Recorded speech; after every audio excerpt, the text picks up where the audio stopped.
যে জমিটুকে আছে এখানে এক পাখির জমিতে কত মন ধান আপনি সংগ্রহ করতে পারবেন? 18 মন পর্যন্ত সংগ্রহ করতে পারে। 18 মন।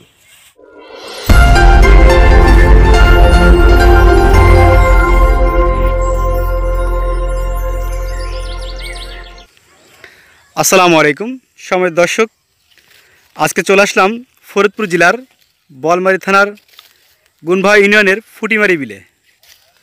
দর্শক, এই ফুটিমারি বিলের একটা নাম কাম আছে, সবাই চেনে এবং জানে। এই বিলে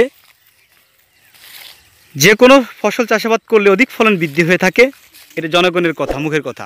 তো দর্শক, আমরা একটু এই ফুটিমারি বিলটা আপনাদেরকে ঘুরিয়ে দেখাচ্ছি। এই কারণেই এখানে এবার এই মৌসুমে ধান চাষাবাদ হয়েছিল। দর্শক, এখানে ধানের 3টে ফসল হয়, আমন, বোরো এবং তারপরে যে সময়টা থাকে সে সময় ধান করে থাকে। পাট করতে আগে তা পাট কিছু অংশ জমিতে করে থাকে দর্শক, আর কিছু অংশ জমিতে ধান চাষাবাদ করে থাকে দর্শক। আমি যদি আপনাদেরকে দেখাই, একটু দেখুন, পাটের কিছু অংশ আসে দর্শক। তো দর্শক, আপনারা দেখতে পারতেছেন এখানে কিন্তু ধান কৃষকেরা ক্ষেত্রে কাটতেছেন। তো আমরা কৃষকের সাথে একটু আলোচনা করব এবং কথা বলবো যে ওনারা কী ধান এখানে কাটতেছেন, এবং পাশাপাশি আমরা পাখিতে কত মন ধান ফলন হওয়া সম্ভব সেটা একটু জানবো দর্শক। আর আপনারা যারা আমাদের সাথে আছেন, এখন আমাদের চ্যানেলটা সাবস্ক্রাইব করেন নাই এবং নোটিফিকেশনটা অন করে দেন নাই, ভিডিওটা দেখতে দেখতে আমাদের চ্যানেলটা সাবস্ক্রাইব করে দেবেন এবং নোটিফিকেশনটা অন করে দেবেন দর্শক। তো দর্শক, চলুন আমরা আজকে কৃষকের সাথে একটু আলোচনা করি। আসসালামু আলাইকুম। একটু জোরে কথা বলবেন। কেমন আছেন আপনি? আল্লাহ ভালো রাখছে। দাঁড়ান একটু আপনি। এই যে ধান কাটতেছেন আপনি, আপনার এখানে কি ধান লাগাইছেন? এই যে এটা কি ধান? এটা হলো রড মিনিকেট। রড মিনিকেট। দর্শক, আমরা একটু বালগুলো আপনাদেরকে দেখাই। রড মিনিকেটের চিকুন ধান এটা আসলে। তো এটা খুব ভালো হয়েছে, ফলনও খুব সুন্দর হয়েছে। যা দেখতেছি মোটামুটি ধানে কোনো তিলে নাই, চিটে খুব কম, এবং ভাইরাস ব্যাকটেরিয়া নাই, নেক ব্লোস্ট নাই, তারপরে আপনার হলো পার্পল ব্লোস্ট নাই। দর্শক, ফলন মোটামুটি ভালোই। তো আমি মনে করি কি যে আপনারা যারা এবার ধান চাষাবাদ করতেছেন, এরকম ভালো জাতের ধান চাষাবাদ করবেন। তো আপনার এখানে যে জমিটুকে আছে এখানে এক পাখির জমিতে কত মন ধান আপনি সংগ্রহ করতে পারবেন?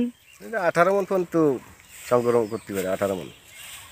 দর্শক, উনি বলতেছে 18 মন। আমি মনে হয় যে আমি মনে হয় একটু ভুল করতেছেন, এতে 20 মন, আমি 22 মন সহমত হবে। তো যাই হোক, যেভাবে ধরছে 20 থেকে 22 মন হবে। আমরা আর একটু সামনে চলে যাবো দর্শক, আরেকজন কৃষক ভাই আছে সামনে, ওনার সাথে একটু কথা বলবো। আমরা ওনার সাথে কথা বলে আমরা একটু জানবো যে এটা ধানের নাম উনি যেটা বললো এটা কারেক্ট কিনা, আর উনি যেটা আমাদেরকে তথ্য দিল এটাও সঠিক কিনা। দর্শক, আমরা একটু এগিয়ে যাচ্ছি ভাইয়ের কাছে। ভাইয়ের কাছ থেকে আমরা জানবো যে ধানটা উনি এখানে কাটছেন এটা কি সঠিক কি ধান, উনি যেটা বললো আগে কৃষক ভাই। আর এই যে এই ভাইয়ের কাছ থেকে পুরো ফুল তথ্য নেব। আসসালামু আলাইকুম ভাই। ওয়ালাইকুম আসসালাম। কেমন আছেন? একটু দাঁড়াবেন। আলহামদুলিল্লাহ। ওই যে এখানে যে ধান, এটা কি ধান একটু বলবেন? এটা রড মিনিকেট ভাই। রড মিনিকেট। এটা পাখিতে কয় মন ধান হবে?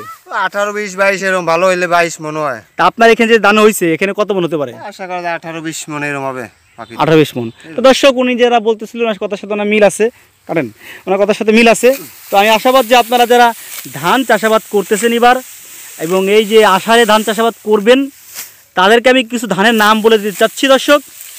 আপনি লাগাইতে পারেন আষাঢ়ে 17 ধান, 33 ধান, 91 ধান, 79 ধান, এবং বঙ্গবন্ধু 100, পাশাপাশি দর্শক 87, এবং যাদের পানি বেশি হয়ে যায় তাদেরকে আমি অবগতি করব, তারা লাগাবেন এজেন্ট 7006। তো দর্শক, এই যে ধান সম্পর্কে আপনাদেরকে আমি একটু তথ্য দিয়ে দিলাম। এই তথ্যগুলো আপনারা সবাই কাজে লাগাবেন, এবং ধান চাষাবাদ যারা করেন তাদেরকে আমি বলবো এভাবে কৃষিকাজ করবেন। পাশাপাশি কৃষিকাজের কোনো বিষয় নিয়ে জানার দরকার থাকে কমেন্টের মাধ্যমে এবং ফোনের মাধ্যমে আমাদের কাছ থেকে সুপরামর্শ নিতে পারেন। তো দর্শক, আপনাদের সুস্থতা কামনা করে আজকের ভিডিও এখানে শেষ করতে চাচ্ছি। ভালো থাকবেন, সুস্থ থাকবেন। আল্লাহ হাফেজ।